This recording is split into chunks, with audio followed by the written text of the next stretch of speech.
So now we're going to use SPSS to run a chi-square test for independence. Much of this work and this problem involves coding the data table. So here's the context, and again, this is in your lab, you can see it. A study examined the effectiveness of family and individual counseling. A researcher hypothesized that more patients will complete counseling when the family is included in counseling compared with individual-only counseling. And the data from the study are shown in the table that you see in your lab. So we have rows showing family counseling and individual counseling, and columns showing completion or premature termination of counseling. And the research question is there an association between counseling type and counseling completion? Because SPSS cannot read tables, a lot of our work involves coding the table so that SPSS understands the data we're looking at. Each cell of the table is coded using its row and column number. For example, you see one cell highlighted in your lab. The highlighted cell is in row 1, column 1 position.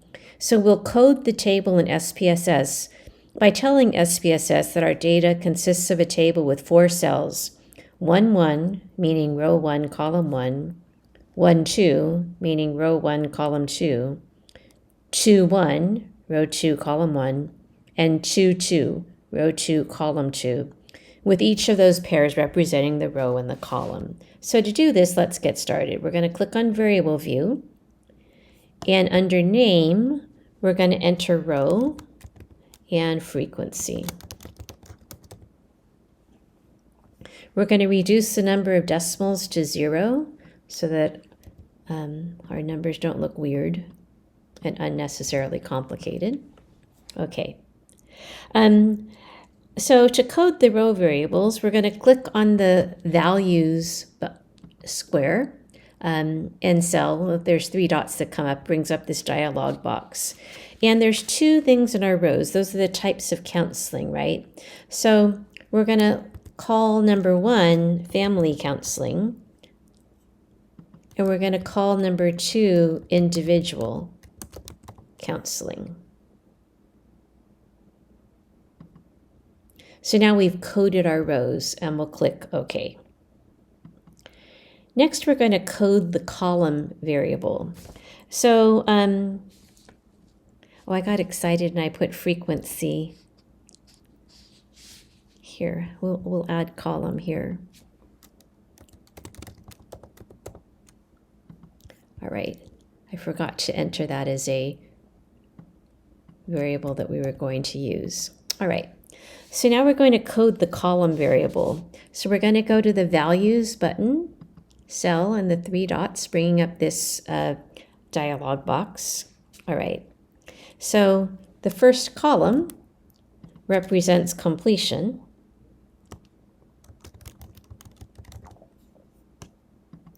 And the second column represents termination. And we'll click OK. So now we've coded our columns. All right. So next we're going to code the cells of the table. So we're going to click on Data View.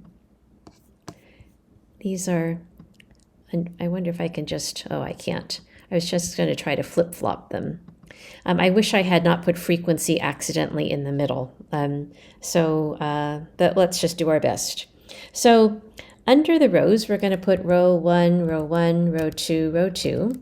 And under column, make sure you're in column, not frequency, 1, 2, 1, 2.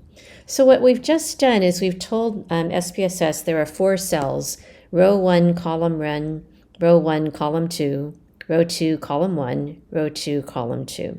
So we've coded our cells, okay? And now we're going to enter in the corresponding frequencies. So you have to be really careful to put this in the right order. So in row 1, column 1, that cell has a frequency of 22. In row 1, column 2, a frequency of 12. Row 2, column 1, a frequency of 31. And in row 2, column 2, a frequency of 45. So now all our data is into SPSS. Okay? All right. So we're going to go to the menu bar. And in Data, we're going to weight our cases because this is how we have to enter our expected values. All right. Okay, so let's see. We are going to weight our cases by frequency. All right, and we're going to click OK.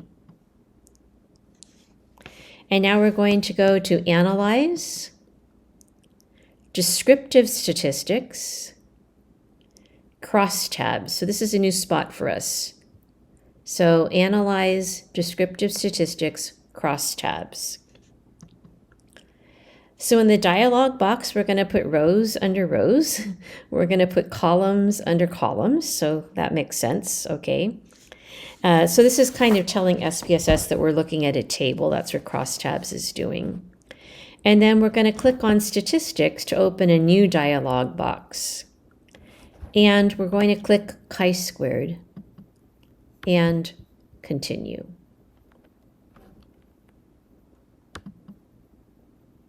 Okay, now we're going to click OK.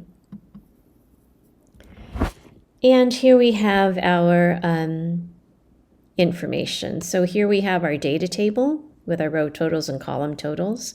And looking here, we'll see our test statistics. So our test statistic is 5.382, Pearson's chi-squared.